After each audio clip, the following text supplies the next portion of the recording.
the Impact segment tonight, Bill Clinton has finally released the list of donors to his presidential library and charitable foundation. The former president has received almost $500 million, much of it from foreign governments, Arab sheiks, and international tycoons. The question is, do all of these contributors create conflicts of interest for Hillary?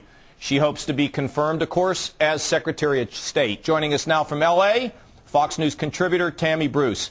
All right, Tammy, characterize the list for us. What's your sense of it? I think the entire list is a problem. You have such large amounts of money. They're massive. Over $25 million, $10 to $25 million, hundreds of thousands of dollars. But there is a block that is particularly troubling. I have trouble with virtually almost all of them. But it is a Saudi government and Islamic governments in particular. The amount of money from foreign governments is almost $50 million. And it becomes very difficult when we're talking about a potential Secretary of State to have that kind of financial relationship through her husband with nations that effectively are part of the problem when it comes to the issue of terrorism around the world. Okay, now we do have Kuwait. I mean, I agree. The numbers are kind of amazing. I mean, King of Saudi Arabia gave $10 million, $25 million to foundation. Kuwait, Qatar, Brunei, Oman gave $1 million to $5 million. Now, you know, Kuwait we can't argue is an enemy of ours, but it is staggering the amount of dollars from the Arab world. They gave it to the former President Bush as well. What are they looking for? Why do they keep giving money to all these former American presidents? As we're looking even with the Blagojevich scandal, is that when money is given or asked for, there is either an expectation of influence or an expectation in some fashion of being paid back. One has to ask, why is it a block of Islamic nations that are just piling money into that foundation? One has to wonder what the difference is. And for Hillary Clinton, you've got a dynamic where her essential experience is linked directly with her husband, and the question becomes, can someone who wants to represent this nation be objective? Now, we've seen with Condoleezza Rice and Colin Powell. We're going to get to that, but and I want to get to that. But here's one of the most bizarre ones: Blackwater. These are the guard company that has people these guys have been hammered. They're now some are being prosecuted for murder over there, is my understanding. Why Blackwater? Manslaughter.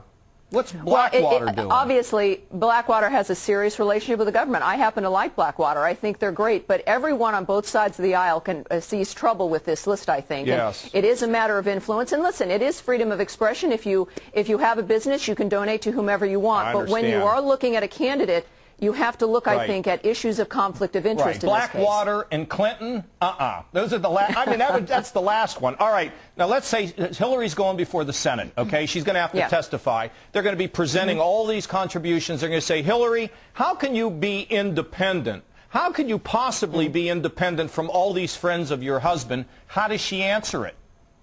Well, there is no, she'll say that she will be. I mean, there's no way to explain that when there's such a, and besides, this is how government is run.